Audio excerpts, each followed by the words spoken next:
The race just started. I was behind everybody, didn't have a good start, and I was like coming up to a jump, and I look ahead and there's like 3 or 4 people that didn't jump the jump I was gonna jump that I normally jump.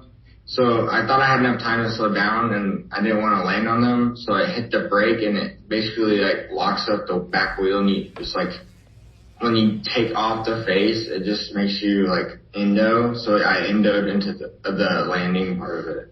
There was a pretty big jump he went to hit, and he couldn't go left or right because he went between 2 other racers. But normally I would jump it though. That's his favorite jump. He always flies over that one. It's about 70 feet. If his neck would have broke like his back did, he would be on a breathing machine the rest of his life.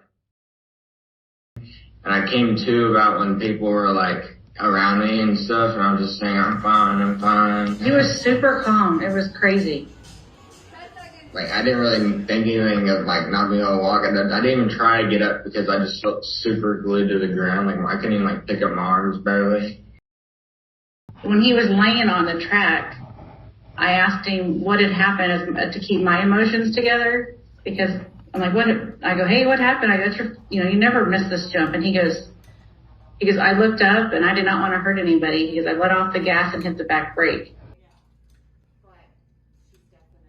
I was kind of in disbelief because it's a risk and people wreck all the time. You just don't ever think it's going to like be paralyzed from it. So that was surprising.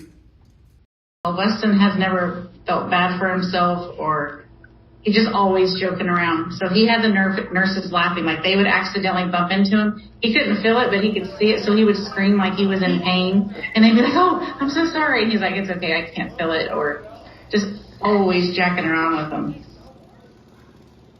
He made a lot of people happy. He sent me a video, and it was of him on the 4-wheeler, and his friend was videoing it, and it showed him hit a jump, and he looks like he's standing up. And I'm like, oh, that is not safe. You could have totally just fallen off. Well, then he sends me the picture. He goes, well, I'm safe now. Ratchet straps and duct tape, and then some Velcro across my waist. And he had ratchet strapped and bungee cord himself to the 4-wheeler, him and his friend.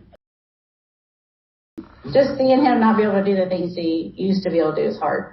We got the house modified for him, but you don't ever think of, like walk-in pantries that can't be modified. When he first went home, he went to go in it, and his wheelchair just hit it, and he was stuck. He was like, seriously, like he could see it in the back of the pantry what he wanted, but he physically couldn't get in there. Yeah, thinking like, oh, I'm just gonna go grab something off the top shelf, compared to now, like now I have to sit on my tire and then reach up.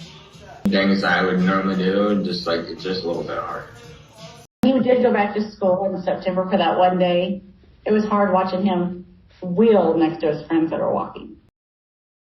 But a couple of weeks ago, we didn't take his leg braces to therapy, and I hear them yell my name, and he was able to stand up using a walker and walk without leg braces or stem, which was huge. He was using leg spasms to walk. That was awesome. I mean, he was told originally he would always be in a chair and he would never walk. And he was walking at 5 months after injury with leg braces, so. I mean, it's just like breaking an ankle. You have to wait a couple months to walk on it, but it's worth the wait, so take patience.